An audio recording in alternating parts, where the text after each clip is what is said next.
Hello and welcome back to another Prismatic Dev video. Today we're going to be talking about decal masking. Now, what do I mean by decal masking?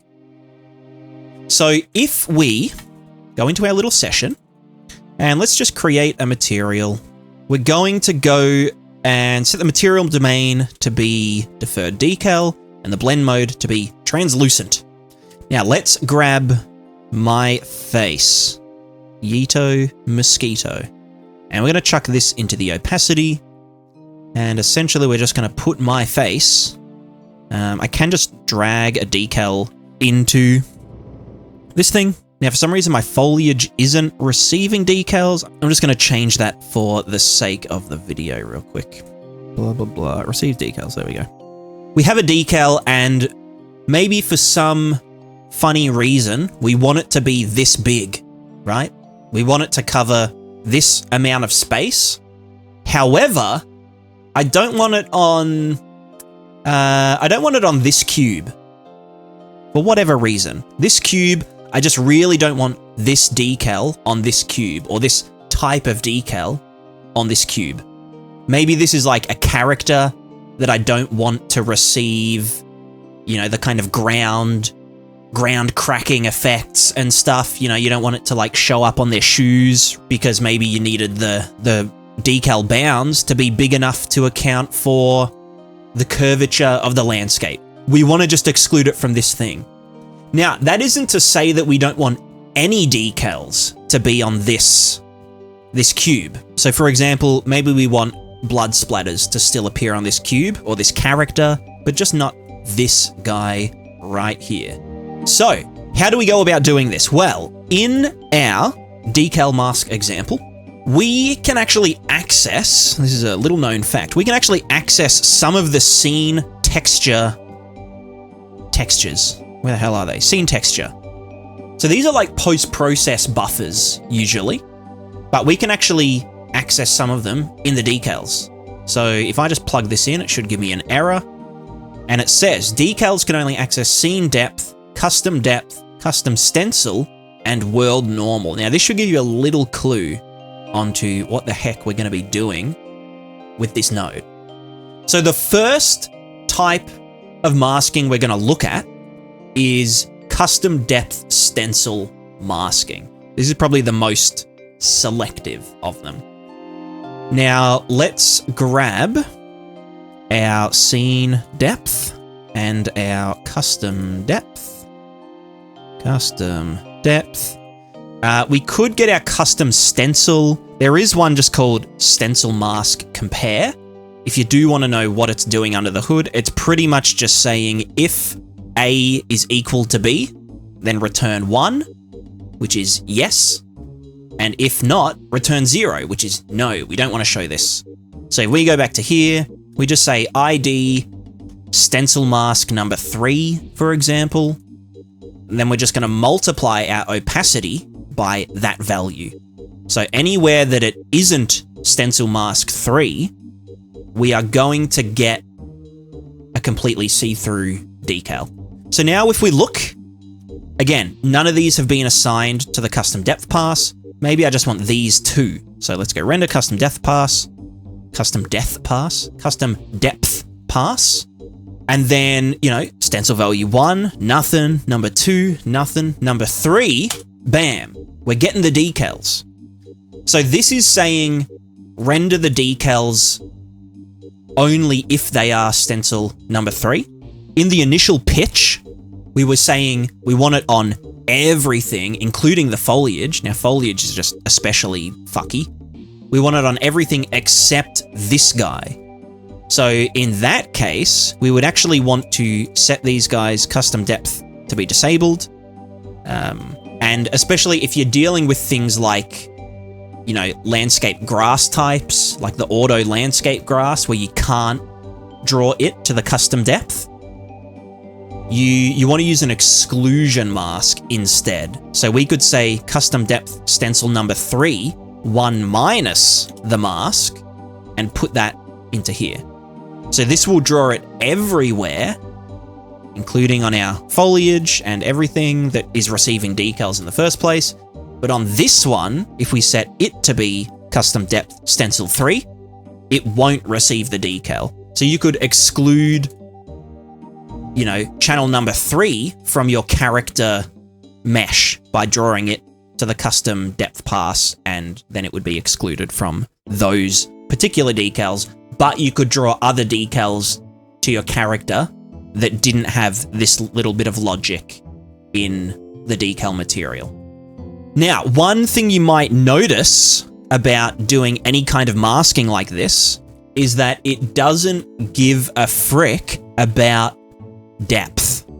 So you can see that this stencil value is just going straight through this guy here. It's excluding the decal being rendered on this mesh. And this is because the stencil pass doesn't have depth. It's just drawing, you know, grayscale values that can then be masked out. So what we need to do in this case is use the scene depth and the custom depth. In this little setup here, we are subtracting the scene depth from the custom depth with just a little offset. This is just like a little safety offset, so there's no Z fighting. And then this is just saying, is the custom depth in front of or behind the scene depth? So for example, we want to exclude this decal, but only in the places that are behind the scene depth, with a little bit of safety so that if the custom depth is the scene depth, we have, you know, 5 units of grace towards the camera. So in this case, we would get this here, and we would, after our stencil mask compare, we would multiply it by that. And then this 1 minus is pretty much just saying, is it an exclusion or is it an inclusion? But if we do this little part here, then it won't care. So if we do that, we hit save, you can see that, yes, we're excluding it from this guy, but we don't get it bleeding through like it was just previously. And if we go and just flip this, so we're not 1 minusing it, then it will only appear on this guy, but it isn't going to appear through the other things. So for example, if I wasn't doing this, then this would bleed through this guy. Now, with our stencil masking method, the best approach is to use exclusion masks rather than inclusion masks, depending on the application. So for example, if you just wanted to exclude characters from something, it would be better to use exclusion. However, if you wanted to include it only on, you know, one thing, then it would be better to use an inclusion mask. The reason for that is that drawing things to the custom depth pass takes extra performance because it has to do another depth pass and the stencil value and all that kind of stuff. So the less things the custom depth pass has to actually, you know, do a draw call for, get the location, do the blah, blah, blah. So just keep that in mind. And also keep in mind that it's really hard to access custom depth for some things. So for example, like foliage. Foliage can draw to custom depth. Like that, we can exclude these from it. Look, that's pretty overkill. That means we're rendering all of our foliage to the custom depth pass.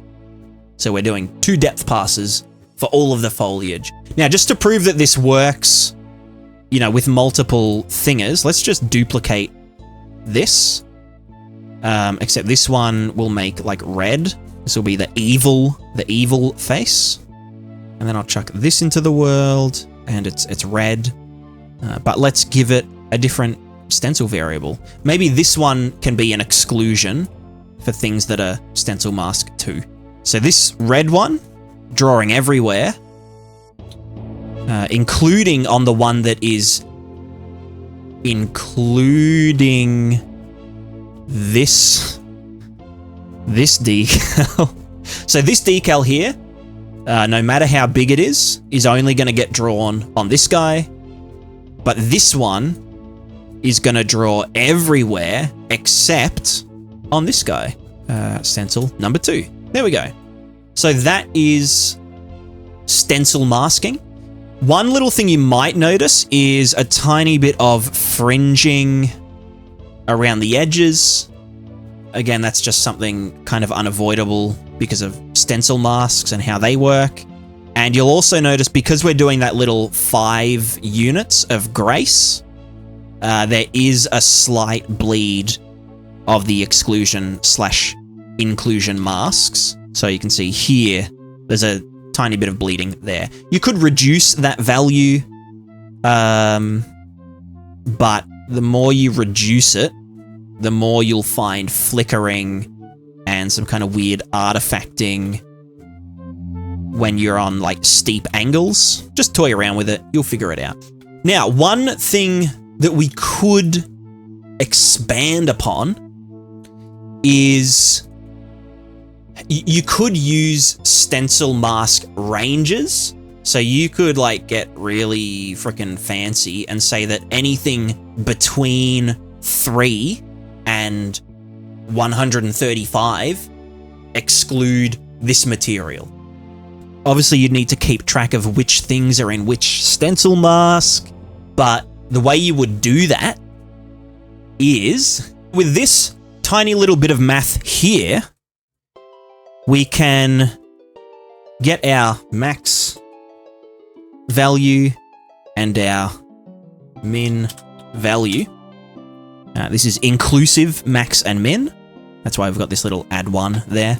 But essentially, we calculate the range of our stencil value. So between 5 and 2, the range is 3. Then we subtract the minimum value from the stencil and divide it by the range, and then floor it. So that means everything within our range is now 0, and the things either side of it are, you know, -1, -2, whatever, and above it are just some values above 1. So then we absolute so that all of those -1 values become +1, but all of our nice 0 values, which are what we want, remain at 0. Then we're just going to saturate and 1 minus it. And so, again, values 5 and 2. So let's go to this guy here. Set our stencil value to be 0. You know, it's 0, cool. Set it to 1, nothing happens. Set it to 2, we get our decal back in. Then, if we set it to number 3, it's also in there. Number 4, it's in there. Number 5, it's in there. Number 6, it's excluded. So we now have a decal stencil mask range. So anything within that range will now receive this decal. Now you can also see that, you know, this one here, Evil Charles, remember that he gets filtered out on value 2. So if we go to this cube and we want this cube to have this guy, but not to have this guy, we could use value 2, because 2 includes good Charles, but excludes evil Charles. But if we wanted it to have both, we could use 3. And so you can have all these like real fucked up overlapping combinations. You might need to grow like an extra brain cell or 2. This is way above my head. Anyway, you could do ranges such as this if you could organize all of it. When you're doing decals, right? Let's say like I'm doing this decal and it's like I want to like splat it on a wall. Let's make a wall. Let's make it really thin.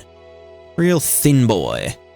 So I want to graffiti my face on this wall, but you can see it bleeds through to the other side, and that isn't ideal.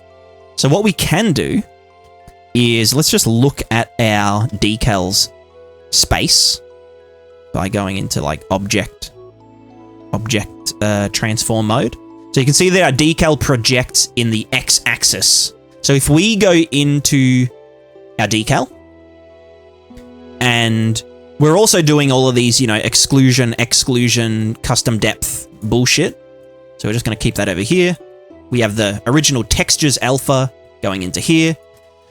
We can do one more masking type, which is world normal masking. So let's grab scene, texture, world normal. And let's get -x 0, 0. And we're going to transform from local to world space. Then we're going to use a dot product, and we're going to dot world normal against our decals orientation in world space. And then you can mess around with like the offset and hardness of this, but I just can't be fucked. And so basically, if these two angles are the same value or close to the same value, then it's going to return 1. And if they are at 90 degrees to each other, it will be 0. And if it's the opposite of each other, it'll be -1.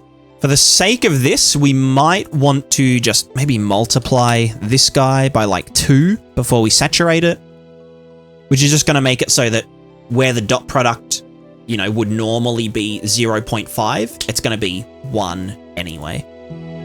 So now let's just multiply our opacity by this mask, and we should see that everything's good. We still have our face on the wall. However, if we look behind the wall, it's gone. It's disappeared. So you can see if I've got this right here. Okay, why does it just like clip out like that? Local space to world space.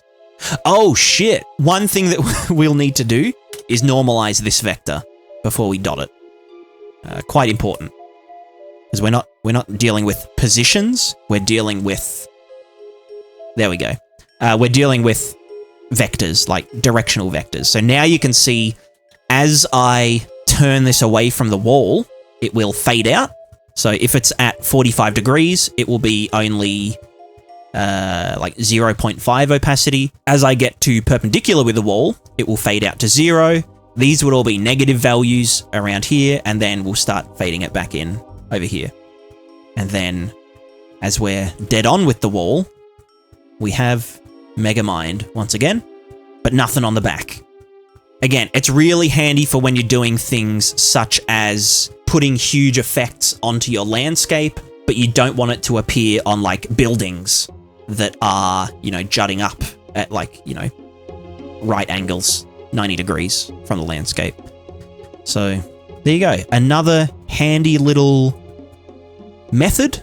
I thought we could do pixel normal like filtering, but it would seem that the decal pass gets done before the pixel normals have been computed. So this must just be the vertex normals. There you go.